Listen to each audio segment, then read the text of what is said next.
తెలంగాణ ప్రభుత్వం రైతులకు మరో శుభవార్త చెప్పింది. ఇప్పటికే ఎన్నికల సమయంలో ఇచ్చిన 2 లక్షల రూపాయల రుణమాఫీ పథకాన్ని 3 విడతల్లో అమలు చేసింది. ఈ క్రమంలో మరో రైతు సంక్షేమ పథకానికి దసరా నుంచి శ్రీకారం చుట్టనుంది రేవంత్ రెడ్డి సర్కార్. రైతులు ఎప్పటి నుంచో ఎదురు చూస్తున్న రైతు భరోసా పథకాన్ని దసరా రోజున ప్రారంభించి అదే రోజున రైతుల ఖాతాల్లో డబ్బులు జమ చేయాలని భావిస్తోంది. అక్టోబర్ తొలి వారంలో విధి విధానాలను రూపొందించి పథకానికి సంబంధించినటువంటి కొత్త రూల్స్ను వెల్లడించనున్నట్లు తెలుస్తోంది. మరి రైతు భరోసాకు సంబంధించి పూర్తి వివరాలు మనం ఇప్పుడు తెలుసుకుందాం. రేవంత్ సర్కార్ రైతులకు గుడ్ న్యూస్ చెప్పింది. దసరా రోజున రైతు భరోసా పథకాన్ని ప్రారంభించాలని భావిస్తోంది. అంతేకాకుండా అదే రోజున రైతుల అకౌంట్లలో తొలి విడత డబ్బులను జమ చేయాలని కీలక నిర్ణయం తీసుకున్నట్లు తెలుస్తోంది. ఇక ఈ పథకంలో భాగంగా పెట్టుబడి సాయం కింద ఖరీఫ్, రబీ 2 సీజన్లకు కలిపి 15,000 రూపాయలు జమ చేస్తామని ఎన్నికల మేనిఫెస్టోలో కాంగ్రెస్ ప్రభుత్వం అయితే పేర్కొంది. అందులో భాగంగా తొలి విడత కింద 7,500 రూపాయలను దసరా రోజున అర్హులైన రైతుల ఖాతాల్లో వేయనున్నారు. ఇందుకు అవసరమైనటువంటి నిధులను సిద్ధం చేయాలి అంటూ ఆర్థిక శాఖకు సీఎం రేవంత్ రెడ్డి ఆదేశాలు జారీ చేసినట్లు సమాచారం.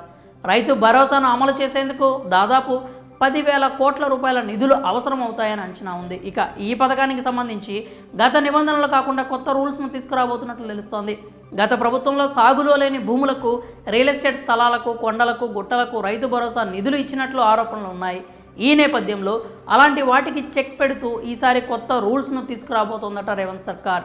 కేవలం సాగులో ఉన్న భూములకే ఈ పథకాన్ని వర్తింపచేయాలని తెలంగాణ సర్కార్ నిర్ణయించినట్లు తెలుస్తోంది. అలాగే వ్యవసాయేతర భూములకు సాయం ఇచ్చేది లేదని ప్రభుత్వం తేల్చి చెప్పినట్లు తెలుస్తోంది. పక్కాగా డిజిటల్ సర్వే చేసి పక్కాగా పంట భూములను గుర్తించి వారికి మాత్రమే సాయం అందించనుంది. ఇక ఎన్ని ఎకరాలలోపు సాయం అందించాలనే దానిపై చర్చలు జరుగుతున్నట్లు తెలుస్తోంది. అయితే కేబినెట్ సబ్ కమిటీ చేపట్టినటువంటి అభిప్రాయ సేకరణలో అత్యధికంగా 7.5 ఎకరాల లోపే సాయాన్ని అందజేయాలన్న ప్రతిపాదనలు వచ్చాయి. ఆ తరువాత 10 ఎకరాలకు పరిమితం చేయాలనే అభిప్రాయాలు కూడా వ్యక్తమయ్యాయి. ప్రస్తుతం వీటిపై చర్చలు జరుగుతున్నాయి. కాగా ఈసారి బడ్జెట్లో రైతు భరోసా స్కీమ్కు 15,000 కోట్ల రూపాయలను కేటాయించింది రేవంత్ సర్కార్. ఇక వ్యవసాయ శాఖ లెక్కల ప్రకారం ఈ వానాకాలం సీజన్లో 1.39 కోట్ల ఎకరాల్లో పంట సాగు అయినట్లు తెలుస్తోంది. మరి రైతు భరోసా విషయంలో తెలంగాణ సర్కార్ తీసుకుంటున్న నిర్ణయాలపై మీరేమనుకుంటున్నారో మీ అభిప్రాయాలను కామెంట్స్ రూపంలో తెలియజేయండి.